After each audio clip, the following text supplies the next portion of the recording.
ఆరాధిస్తూ ఉంటుంటారు. ఏమిటైనా శ్లోకం ఏంటి, దాని యొక్క అర్థం ఏంటో ఒకసారి చూద్దాం. జానకి కమలాంజలి పుటే యా పద్మ రాఘాయిత ఎస్త రాగో మస్తకేచ విలసత్ కుండ ప్రసూనాయత స్రస్త సమల కాంతి కలిత యా ఇంద్ర నీలాయత ముక్త్వాద సుభద భవంతు భవతం శ్రీరామ వైవాహిక. ఏమిటి శ్లోకంలోని అర్థం ఏంటో ఒకసారి చూద్దాం. జానకి కమలాంజలి పుటే, సీతమ్మ తల్లి చేతిలోంచి ముత్యాలు అనగా తలంబ్రాలు పట్టుకోగానే తెల్లటి ముత్యాలు, తెల్లటి తలంబ్రాలు కాస్త ఎరుపు రంగులోకి మారిపోయి అంట. ఆ ముత్యాలు మళ్ళీ రామచంద్రుని యొక్క శిరస్సు మీద వేయగానే తెల్లటి రంగులోకి మారిపోయి అంట. ఆ తెల్లటి ముత్యాలు కాస్త మళ్ళీ రాముడి యొక్క శిరస్సు నుంచి పడగానే ఇంద్రనీలామణి రంగులోకి అనగా నల్లటి రంగులోకి మారినాయి అంట. అలాంటి ముక్త్వాద సుభద భవంతు భవతం శ్రీరామ వైవాహిక, అలాంటి సీతారాములు ఇద్దరు ధరించినటువంటి ఆ ముత్యాలు తలంబ్రాలు మన అందరికి కూడా సీతారాములకు అనుగ్రహం మనకందరికి కూడా కలుగుగాక అని చెప్పేసి ఈ శ్లోకం యొక్క అర్థం. అసలు ఈ శ్లోకంలో ఉన్న విశేషం ఏంటి చూడండి. సీతమ్మ తల్లి అనగా సాక్షాత్ లక్ష్మీదేవి స్వరూపం. లక్ష్మీదేవి చేతులు ఎర్రటి రంగులో ఉంటాయి. తెల్లటి ముత్యాలు కాస్త సీతమ్మ చేతితో పట్టుకోగానే అవి ఎర్రటి రంగులో మారిపోయినాయంట చూడండి. అలాగే సరస్వతీదేవి యొక్క చేతులు తెల్లగా ఉంటాయి, పార్వతీదేవి యొక్క చేతులు నల్లగా ఉంటాయి. ఇక్కడ సీతమ్మ తల్లి సాక్షాత్ లక్ష్మీదేవి స్వరూపం అవ్వడం వల్ల ఆమె చేతులు ఎర్రగా ఉన్నాయి.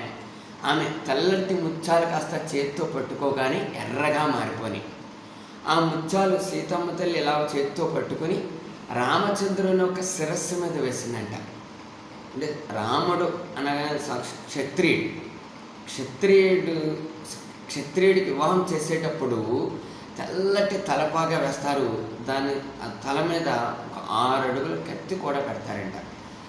ఆ సీతమ్మ తల్లి చేతితో పట్టుకుని తెల్లటి ముత్యాలు కాస్త ఎర్రగా మారగా ఆ ఎర్రటి ముత్యాలు కాస్త రామచంద్రుని యొక్క శిరస్సు మీద వేస్తుంటే అవి తెల్లగా మారాయి. అంటే తెల్లటి తలపాగ ధరించి ఉన్నాడు కాబట్టి ఆ ముత్యాలు తెల్లటి రంగులో మారాయి.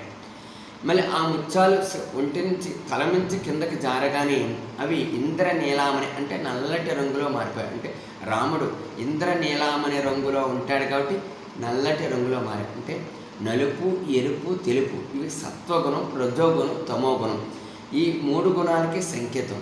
అలాంటి ముత్యాలు మన అందరినీ కూడా సీతారాములకు అనుగ్రహం మనకు కలుగుగాక అంటారు. అంటే జీవితంలో వివాహం అయిన తర్వాత ఆ వ్యక్తి ఒక్కోసారి రజోగుణంలో ఉండొచ్చు, ఒక్కోసారి తమో గుణంలోకి మారచ్చు. అయినప్పటికీ కూడా ఎప్పుడు కూడా వాళ్ళ మధ్య ఎటువంటి విభేదాలు లేకుండా ఎప్పుడు కూడా కలిసిమెలిసి ఉండాలి అనేటువంటి విషయాన్ని ఈ శ్లోకం యొక్క అర్థం తెలియజేస్తుంది.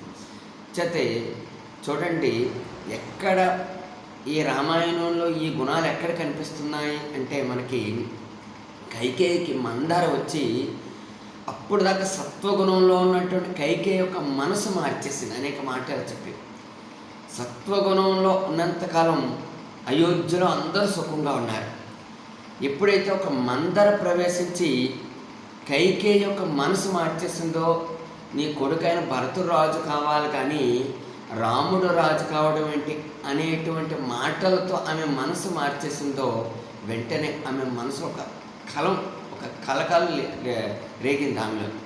ఆమె వెంటనే రజోగుణంలోకి మారిపోయింది. రజోగుణంలో ఉన్న మనిషి మనసు ప్రశాంతంగా ఉండదు, ఒక పగతో ఉన్నట్టుగా ఉంటారు.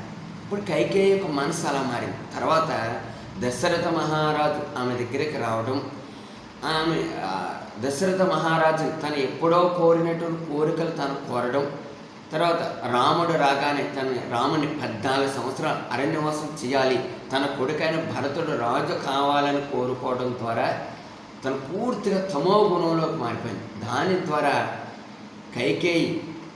కైకేయితో పాటుగా కౌసల్య, సుమిత్ర కూడా భర్తలేంటి విధవలుగా మారిపోయారు. అంచేతే దాని ద్వారా రాజ్యం అయోధ్య సుఖంగా ఉన్నటువంటి అయోధ్య కాస్త కళావిహీనం అయిపోయింది. అంచేతే ఎప్పుడు కూడా మన జీవితంలో తమో గుణంలోకి వెళ్ళకూడదు, రజోగుణంలోకి వెళ్ళకూడదు. జీవితంలో ఎన్ని సమస్యలు ఎదురైనా, ఎన్ని ఇబ్బందులు ఎదురైనా ఎప్పుడు కూడా సత్వగుణంలో ఉండేటట్టుగా మన జీవితం ఉండగలిగితే మన జీవితం సుఖవంతంగా ఉంటుంది. అంచేత రాముడు రాజుగా ఉన్న రామానికి నువ్వు యువరాజు కాబోతున్నావు అన్నప్పటికీ కూడా ఒకలాగే ఉన్నాడు.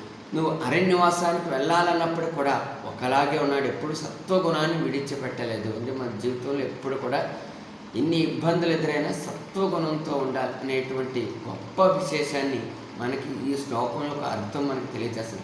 ఇది మన పెద్దలు అందించినటువంటి ఈ శ్లోకం యొక్క అర్థం. అంచేత ఈ శ్లోకాన్ని శుభలేఖలు పుట్టించి తప్పనిసరిగా ఈ శ్లోకాన్ని రాస్తారు. జానకి కమలాంజలి పుటే యా పద్మరాగాయత ఎస్తా రాగో మస్తకే విలసత్ కుండ ప్రసూనాయత స్రస్తా శ్యామల కాంతి కలిత యా ఇంద్ర నీలాయత ముక్త్వాద శుభద భవంతు భవతం శ్రీరామ వైవాహిక. ఈ శ్లోకంలో ఎంత గొప్ప పరమార్థం దాటి ఉందో చూడండి. జై శ్రీరామ్, జై జయ శ్రీరామ్.